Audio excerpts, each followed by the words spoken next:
Oke guys, sebelum melanjutkan, jangan lupa like dan komen. Dan yang baru bergabung, jangan lupa subscribe dan aktifkan loncengnya.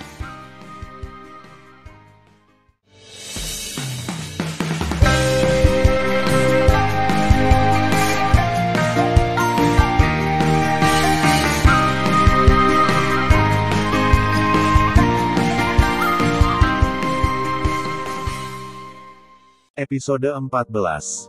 Melanjutkan cerita sebelumnya. Mendengar pidato itu, Tan Yun berpura-pura ketakutan dan tersentak. "Tuan muda, saya khawatir. Zanzi bukan lawan anak itu."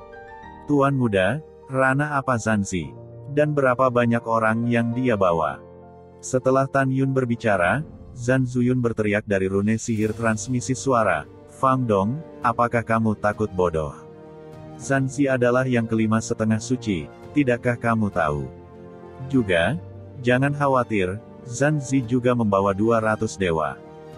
Pada saat ini, di pintu keluar dari jurang para dewa yang ganas, Zhan Zuyun tiba-tiba meraung, "Kamu bukan Fang Dong." Fang Dong tidak bisa tidak menyadari kekuatan Zanzi. Kemudian, cibiran Tan Yun keluar dari jimat transmisi suara di tangan Zhan Zuyun, "Anjing, tentu saja aku bukan Fang Dong." Fang Dong dan orang-orang yang dipimpinnya dibantai oleh Lao Su. "Dan kau ingat, cepat atau lambat, aku akan memenggal kepalamu dan menendangnya." Setelah mendengarkan ini, seluruh paru-paru Zhan Zuyun meledak karena marah.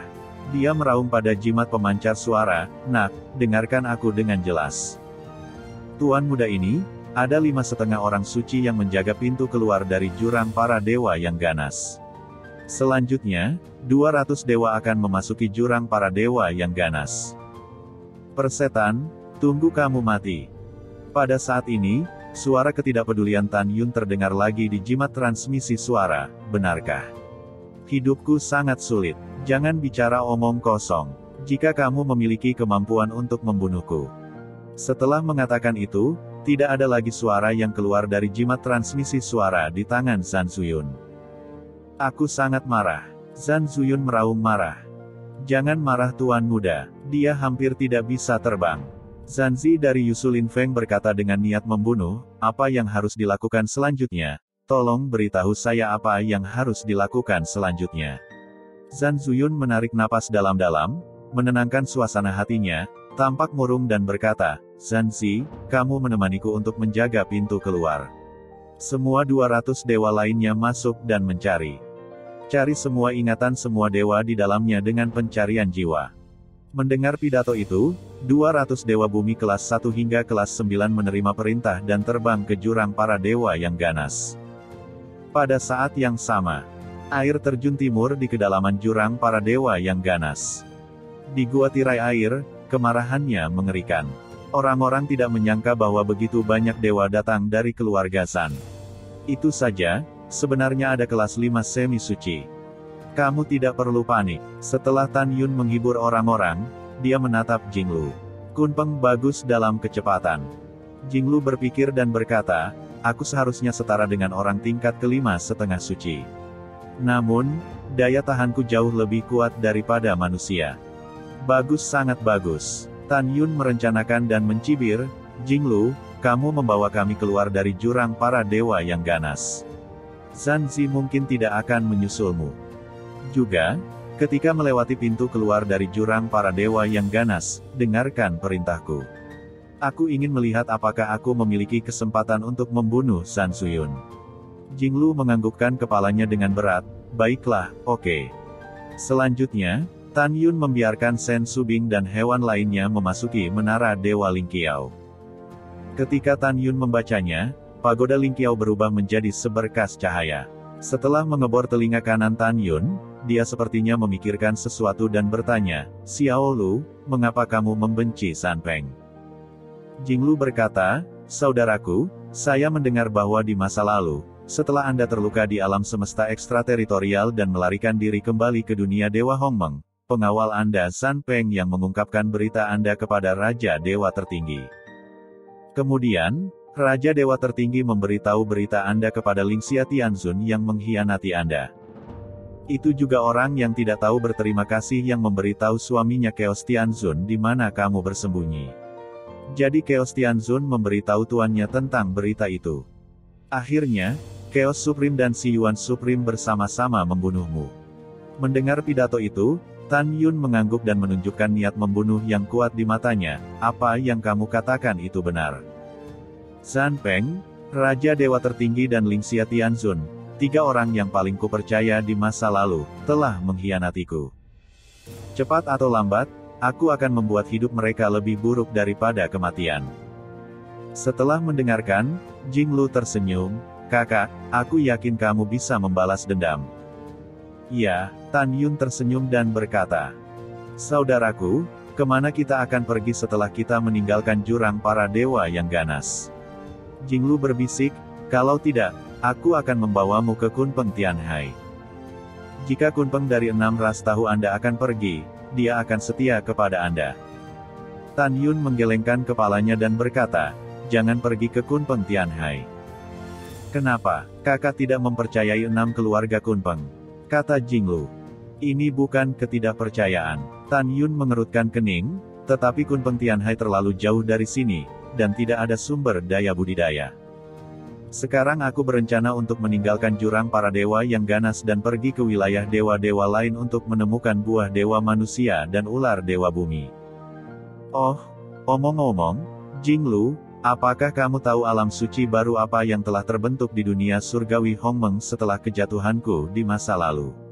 Yang terbaik adalah memiliki bahan alami dan harta bumi di dalamnya. Ya, Jinglu berkata dengan jujur, setelah meninggalkan jurang para dewa yang ganas, terbang ke selatan selama 3 tahun, dan kamu akan mencapai Danau Dewa Qingyang. Di bagian bawah Danau Dewa Qingyang, ada susunan teleportasi kuno. Melalui susunan teleportasi, kamu akan mencapai dewa-dewa kuno. Mendengar pidato itu, Tan Yun mengerutkan kening, saya tahu Danau Dewa Qingyang, tetapi saya tidak tahu ada susunan transmisi di dasar danau, dan bagaimana alam dewa kuno berbeda dari alam dewa yang dialami oleh dewa-dewa lain. Jinglu menjelaskan, saudaraku, susunan transmisi di dasar danau sudah sangat tua. Ditemukan secara tidak sengaja hanya 30.000 tahun yang lalu. Adapun wilayah para dewa kuno, ada banyak sumber daya budidaya dan banyak dewa dan binatang surgawi. Pada saat yang sama, itu juga merupakan tempat di mana para prajurit ilahi dari alam ilahi sering pergi untuk mengalami dan menjelajahi harta karun. Dikatakan bahwa setelah alam ilahi kuno ditemukan, Si Yuan Supreme, Chaos Supreme dan Lingxia Tianzun semua pergi ke melihatnya secara langsung. Mereka akhirnya percaya bahwa alam ilahi kuno ini bukanlah ruang independen di alam semesta kita saat ini, tetapi ruang waktu kuno yang selamat dari runtuhnya alam semesta terakhir. Juga, ada banyak bangunan aneh di tanah suci kuno ini. Oh, ya, pada waktu itu, saya mendengar bahwa 2 penguasa tertinggi dan Lingxia Tianzun menemukan seorang wanita raksasa di dalamnya. Tapi wanita raksasa itu sudah mati. Tetapi aneh bahwa meskipun wanita itu telah mati selama ribuan tahun, tubuhnya masih utuh. Kemudian, tidak lama setelah berita itu keluar, 2 penguasa tertinggi dan Lingxia Tianzun memerintahkan agar tidak ada seorang pun di 3 dunia dewa yang membahas urusan wanita secara pribadi. Mendengar pidato itu, Tan Yun mengerutkan kening dan sepertinya memikirkan sesuatu. Dia bergumam. Pada saat ini, Tan Yun memikirkan jurang yang pelahap jiwa, salah satu dari 2 area terlarang di dunia abadi 9 Hongmeng. Jurang yang melahap jiwa juga muncul 30.000 tahun yang lalu, yang bertepatan dengan penemuan alam dewa kuno. Tan Yun memikirkan wanita cantik di peti mati raksasa jauh di dalam jurang yang pelahap jiwa. Dia curiga bahwa dia adalah wanita raksasa yang ditemukan oleh 2 penguasa tertinggi di wilayah para dewa kuno. Tan Yun mengangguk dan berkata, ya, itu pasti 2 penguasa tertinggi yang ingin menghidupkan kembali wanita itu. Mereka mengirimnya ke dunia abadi ke-9 Hongmeng, membuka jurang pelahap jiwa, dan mengatur susunan besar untuk melahap yang abadi.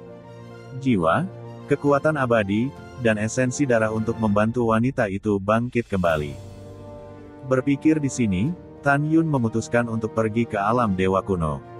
Sambil mencari sumber daya kultivasi, dia mungkin juga menemukan asal-usul kecantikan raksasa dan melihat mengapa Si Yuan Supreme dan Chaos Supreme ingin menghidupkannya kembali. Setelah mengambil keputusan, Tan Yun memandang Jinglu dan berkata, tinggalkan jurang para dewa yang ganas, dan kita akan pergi ke danau Dewa Qingyang. Saudara yang baik, suara Jinglu baru saja jatuh, terbang keluar dari gua tirai air, dan berubah menjadi burung emas besar di atas air terjun yang deras. Bulunya berkilauan dan mempesona, sepasang cakar tajam seperti senjata tak terkalahkan, yang membuat orang melihat dan bergerak. Ini adalah burung dewa Jintong Kunpeng. Dia memiliki cakar tajam yang sebanding dengan artefak kelas atas tingkat ke-9. Ketika kekuatan pupil emasnya dilepaskan, itu cukup untuk membalikkan sungai dan laut dengan sayapnya. Tan Yun tahu lebih jelas bahwa ini bukan bentuk tempur Jinglu. Begitu dia membuka bentuk pertarungan, ukuran tubuhnya bisa melambung hingga 30.000 kaki. Dengan kekuatan dewa dan binatang kelas 6, dia dapat dengan mudah menghancurkan dewa surga kelas 8. Jika Anda tidak bertarung tanpa henti, Anda tidak akan takut dengan semi suci kelas 1. Pada saat yang sama, Tuhan memberinya kecepatan terbang yang tak tertandingi di ranah yang sama. Kunpeng dikenal sebagai salah satu dari 3 protos tercepat di 3 dunia dewa. Itu juga di atas kecepatan ketiga protos. Bahkan jika kecepatan naga dengan level yang sama lebih rendah dari ras Kunpeng. Saudaraku, ayo naik. Jintong Kunpeng mengeluarkan kata-kata dengan suara yang indah. Bagus. Dengan senyum cerah, Tan Yun memutar tangan kanannya, dan jubah hitam keluar dari udara tipis. Tan Yun dengan cepat mengenakan jubah hitamnya, menutupi wajahnya yang tampan, hanya memperlihatkan sepasang mata, terbang keluar dari air terjun dan melompat ke punggung Jintong Kunpeng. Wosh! Jintong Kunpeng membawa Tan Yun, seperti kilat emas yang menembus jurang para dewa yang ganas dan terbang menuju pintu keluar dari jurang para dewa yang ganas. Kecepatannya luar biasa. Waktu berlalu, 8 bulan kemudian. Selama periode ini, 200 dewa di bawah Zhan Zuyun telah pergi ke gua tirai air untuk mencari Tan Yun. Namun, mereka menemukan bahwa tempat itu sudah lama kosong. Dalam 8 bulan, mereka hampir mencari jurang para dewa yang ganas dan ingatan para dewa yang tak terhitung jumlahnya, tetapi mereka tidak pernah menemukan Tan Yun. Ketika mereka mencarinya dengan marah, mereka tidak tahu bahwa Jintong Kunpeng membawa Tan Yun dan akan mencapai pintu keluar dari jurang para dewa yang ganas. Pada saat yang sama, di pintu keluar dari jurang jahat para dewa, Zhan Zuyun tidak menemukan pembunuhnya begitu lama. Anda bisa membayangkan kemarahan di hatinya. Melihat penampilan marah Zhan Zuyun, lebih dari 290 tetua dewa bumi di belakangnya terlalu takut untuk mengatakan sepatah kata pun. Sialan, apakah anak ini tikus? Zhan Zuyun memarahi, bagaimana dia bisa menyembunyikan begitu banyak? Dia membunuh begitu banyak dari kita. Jangan marah, Tuan Muda. Zhan Zi membungkuk hormat, selama kita tetap keluar, cepat atau lambat kita akan menangkapnya. Mendengar pidato itu, ketika Zhan Zuyun hendak mengatakan sesuatu, Zhan Zi tiba-tiba tampak serius dan buru-buru bertanya, Tuan Muda, apakah orang yang membunuh Tuan Muda kedua memakai pakaian dewa jubah hitam di hadapan Tuan Muda kedua, menutupi wajahnya? Betul sekali. Mata Zhan Zuyun berbinar dan buru-buru berkata, apa yang kamu temukan? Zhan Zi berkata dengan senyum muram, Tuan Muda, bawahanku menemukan bahwa Kunpeng bersayap emas datang ke arah kita dengan kecepatan tinggi. Di punggung Kunpeng, ada seorang pria berjubah hitam mengintai, yang juga merupakan dewa kelas 6. Itu pasti dia. Aku tidak tahu bagaimana meyakinkan Kunpeng bersayap emas untuk membawanya melarikan diri dari jurang para dewa yang ganas. Mendengar pidato itu, Zhan Zuyun melepaskan kesadaran ilahi dan menemukan bahwa memang ada sinar emas besar yang datang ke arahnya dari kehampaan di dalam dan di luar 100.000 abadi. Karena Jintong Kunpeng sangat cepat, Zhan Zuyun, dewa bumi ke-9, tidak dapat melihat apa sinar emas itu. Lebih sulit lagi melihat Tan Yun yang tertidur di punggung Jintong Kunpeng. Alasan mengapa Zhan Zi dapat melihat dengan jelas adalah karena ia adalah kelas 5,5 suci. Meski Zhan Zuyun tidak bisa melihat dengan jelas, dia tetap mempercayai Zhan Zi. Dia dengan tegas memerintahkan, apakah pria di belakang sayap emas Kunpeng membunuh saudara kedua saya atau tidak, dia harus dipotong dulu. Bawahan patuh. Setelah Zanzi menerima pesanan, pisau perang artefak kelas 5 terbang keluar dari mulutnya. Suara mendesing. Memegang pedang perang, dia melayang ke udara dan dengan anggun menggantung di atas kepala Zan Zuyun. Dia penuh dengan napas kuat dari orang tingkat 5 semi suci. Raungan terdengar seperti guntur, Kunpeng bersayap emas, berhenti, jika tidak akan ada amnesti. Saat ini, Jintong Kunpeng berkhotbah kepada Tan Yun, saudaraku, saya dapat merasakan bahwa orang ini adalah kekuatan tingkat 5 semi suci, yang seharusnya menjadi Zanzi. Tan Yun tahu bahwa Jintong Kunpeng memiliki kemampuan untuk merasakan kekuatan protos manapun. Karena dia mengatakan pihak lain adalah tingkat 5 semi suci, itu tidak mungkin salah. Saudaraku, pegang aku akan terbang dengan seluruh kekuatanku dan membawamu keluar nanti. Sepasang pupil raksasa menunjukkan warna yang dalam dan bermartabat dalam transmisi suara Jintong Kunpeng.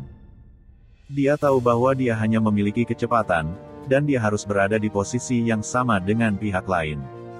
Dalam hal kekuatan, 10 sendiri bukanlah lawan Zanzi. Karena ranahku terlalu rendah untuk melawan Zanzi. Mata Tan Yun menunjukkan sentuhan kelicikan dan keganasan, dan kemudian kembali normal. Dia berbisik pelan, dalam hati Zanzi, kamu tidak berguna untuk apapun kecuali kecepatan. Dia tidak boleh berharap bahwa kita akan menyelinap menyerang Zan Zuyun. Jadi nanti, kamu terbang dengan kecepatan tercepat. Ketika kamu mendekati Zanzi, kamu tiba-tiba berbalik dan berpura-pura melarikan diri ke jurang para dewa yang ganas untuk menguji kecepatan Zanzi.